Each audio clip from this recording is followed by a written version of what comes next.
Bonjour, cette vidéo présente les différents comportements dans le régime transitoire d'un système du second ordre, donc en fonction des entrées classiques. Ce que l'on appelle un système du second ordre est donc un système dont le comportement est décrit par une équation différentielle du second ordre. Donc on voit ici une équation du second ordre où l'on voit bien donc une dérivée seconde de notre sortie en fonction du temps, ainsi qu'une dérivée première de notre sortie en fonction du temps, le tout exprimé en fonction de notre entrée E de t. Si l'on passe dans le domaine de Laplace, on pourra donc définir une fonction de transfert que l'on mettra sous forme canonique ici et qui nous permettra d'identifier trois paramètres de notre fonction de transfert et donc du comportement de notre système qui sont le gain statique K, oméga n que l'on appelle la pulsation propre non amortie et Z ou zeta que l'on appelle le coefficient d'amortissement réduit. En connaissant ces trois paramètres, on pourra facilement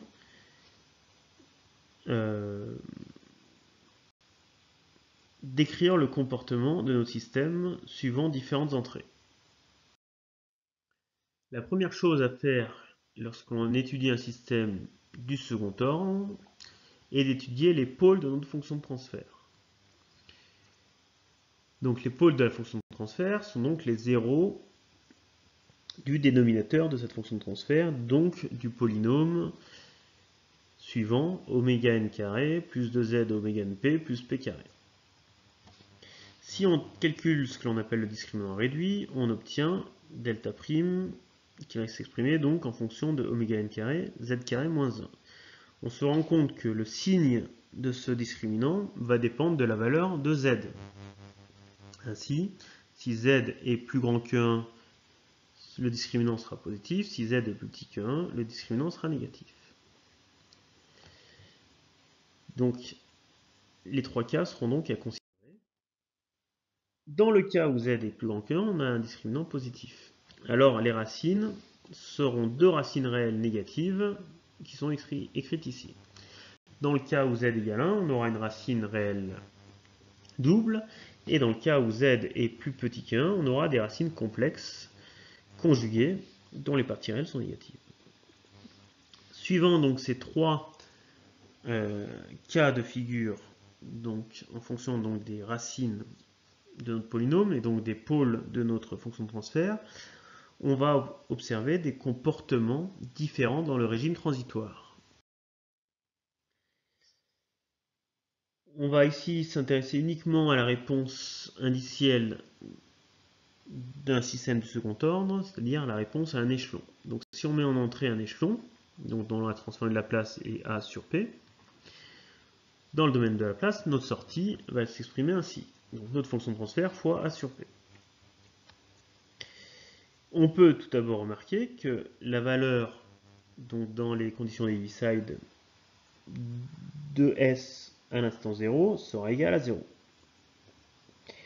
Que la dérivée à l'instant initial sera elle aussi égale à 0. Ce qui va nous permettre de dire que la tangente à l'origine de la réponse à un échelon d'un système de second ordre sera horizontale. Donc ça c'est important puisque ça nous permettra de différencier le comportement d'un système de second ordre par rapport à un système du premier ordre. Et ensuite, si on utilise le terme de la valeur finale, on se rend compte que la valeur finale de notre sortie sera égale à K fois A, c'est-à-dire le gain statique fois l'amplitude de notre échelon. Donc ça, c'est aussi quelque chose qui est important et qu'on a déjà remarqué sur un système du premier ordre. Et on pourrait donc extrapoler ce résultat sur n'importe quel système, donc peu importe son ordre, mais si on le met sous forme canonique, le régime permanent dépendra uniquement de l'amplitude de l'échelon et du gain statique. Donc pour une réponse indicielle, le régime établi ne dépend que du gain statique. Donc c'est-à-dire que le coefficient d'amortissement et la pulsation propre n'auront pas d'influence. Et contrairement à un système du premier ordre, la tangente à l'origine est de pente nulle. Donc ces deux grandeurs sont importantes. Ensuite, pour le régime transitoire, il va donc falloir s'intéresser au pôle de la fonction de transfert. Dans le cas où le coefficient d'amortissement est supérieur à 1, donc dans le cas où ces pôles seront réels, on aura ce qu'on appelle un régime apériodique. On pourra écrire notre fonction de transfert sous la forme, donc au dénominateur, d'un produit de deux fonctions du premier ordre. La réponse temporelle, si on fait une décomposition en éléments simples et qu'on repasse dans le régime temporel, s'écrira sous cette forme-là. Et on obtiendra donc une allure de notre réponse à un échelon de cette forme-là. Et on remarquera tout d'abord qu'à l'origine, on a une tangente horizontale nulle, comptant vers une valeur finale qui est égale à k fois A. Et en fonction ensuite de zeta, ou du petit z, on aura un temps de réponse plus ou moins important. Donc plus le coefficient d'amortissement sera important, plus le temps de réponse sera important.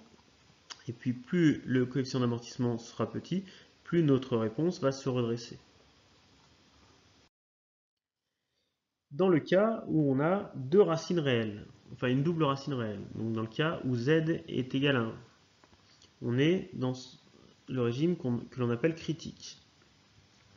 On va pouvoir écrire notre réponse sous la forme d'un premier ordre au carré, et la réponse dans le domaine temporel s'écrira sous cette forme-là. On obtiendra donc une réponse qui ressemble très fortement au cas du régime apériodique, avec toujours une tangente horizontale nulle, une valeur finale vers Ka, et on remarquera que le temps de réponse sera plus faible que dans le cas Z supérieur à 1, et on n'aura tout de même pas de dépassement. Dans le cas où le coefficient d'amortissement est plus petit que 1, on aura ce que l'on appelle un régime oscillatoire. On ne pourra pas simplifier donc l'écriture de notre fonction de transfert, et l'écriture dans le domaine temporel de notre réponse va s'exprimer avec un sinus ici, qui est un sinus amorti, avec une exponentielle ici négatif. Alors on voit dans ce sinus un petit déphasage ici avec une pulsation qui est donc pas notre pulsation non amortie, mais une pulsation qui dépend à la fois d'oméga n et de z carré. L'allure de la réponse va avoir cette allure-là, avec toujours une tangente à l'horizontale nulle, mais avec des dépassements par rapport à notre valeur finale. Alors notre valeur finale qui est toujours égale à k fois A, et donc des oscillations avec notre sinus qui est amorti, et donc avec ici une enveloppe avec notre exponentielle négative. Donc suivant la valeur de notre z, les dépassements seront plus ou moins importants, et donc le temps de réponse à 5% risque d'être très long si les dépassements sont importants. Donc jusqu'à ce qu'on rentre dans notre bande donc de 5% de notre valeur finale.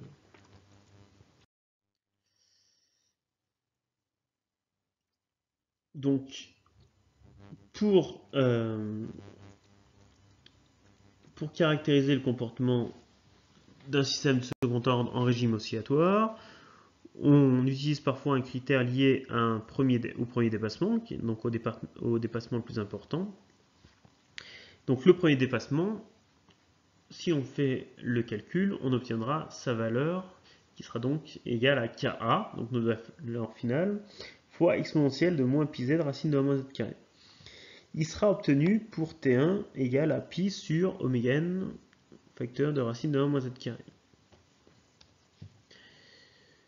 On parle généralement de dépassement plutôt en pourcentage de la valeur finale, donc pour avoir une valeur relative à la valeur finale, donc en divisant le premier dépassement par notre valeur finale et en multipliant par 100 pour passer en pourcentage. On voit ici l'évolution de notre réponse d'un second ordre en fonction donc de l'évolution d'un coefficient d'amortissement. Donc au début on part avec un coefficient d'amortissement supérieur à 1. On se rend compte que plus on se rapproche de 1, plus le temps de réponse est faible. Et quand on dépasse, enfin quand on passe en dessous de z égale 1, on voit apparaître des dépassements. Et plus z est petit, plus les dépassements seront importants. Donc moins notre système est amorti, plus les dépassements sont importants. Et donc on voit que le temps de réponse à 5% diminue avec z. Puis quand on arrive avec des z trop petits, le temps de réponse augmente à nouveau.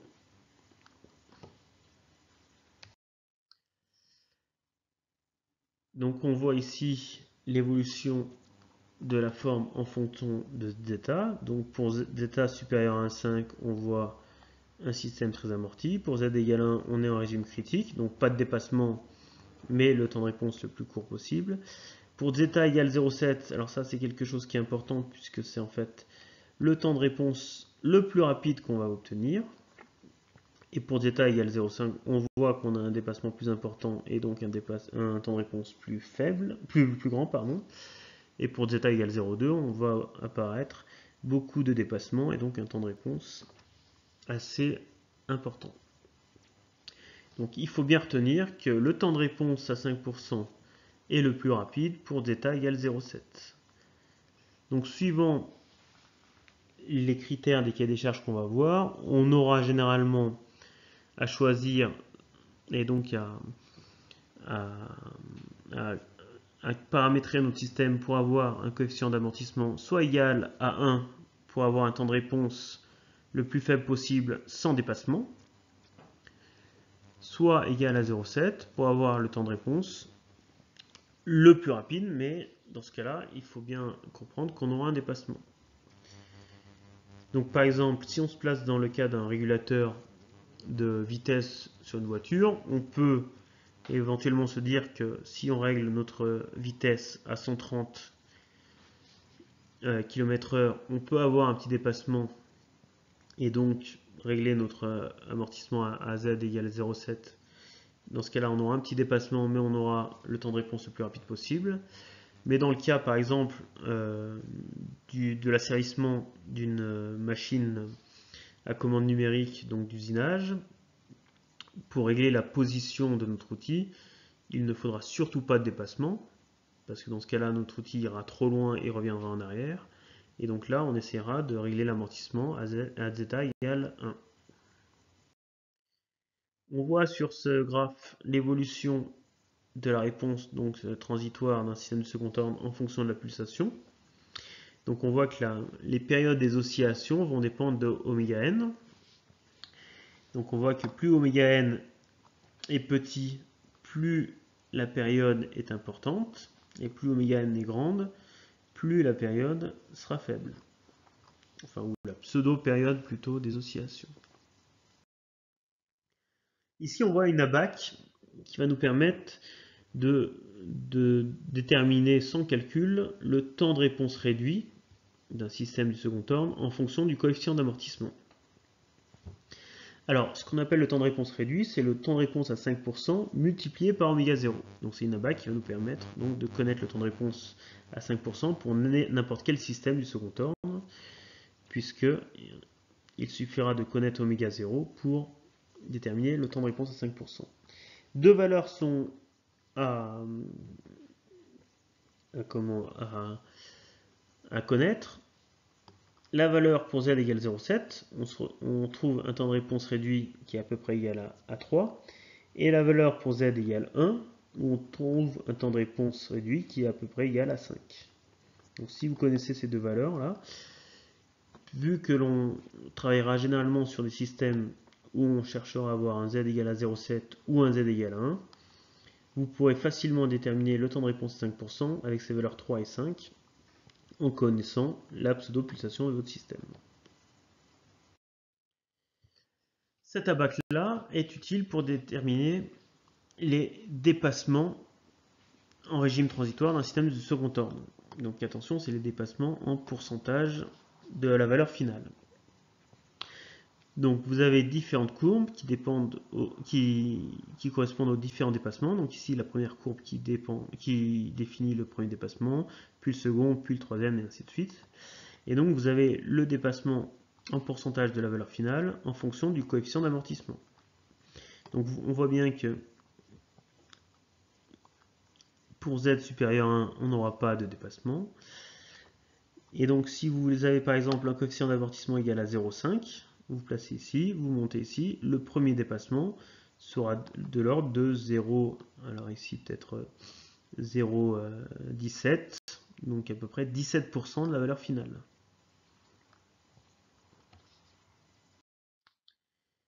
Voilà, c'est tout pour l'étude des systèmes du second ordre en régime transitoire. Alors il est bien important de comprendre que la plupart des systèmes que l'on va utiliser, nous les modéliserons par des systèmes du premier ordre ou des second ordre, mais ce seront des modèles puisque généralement les systèmes réels auront beaucoup d'ordres en plus.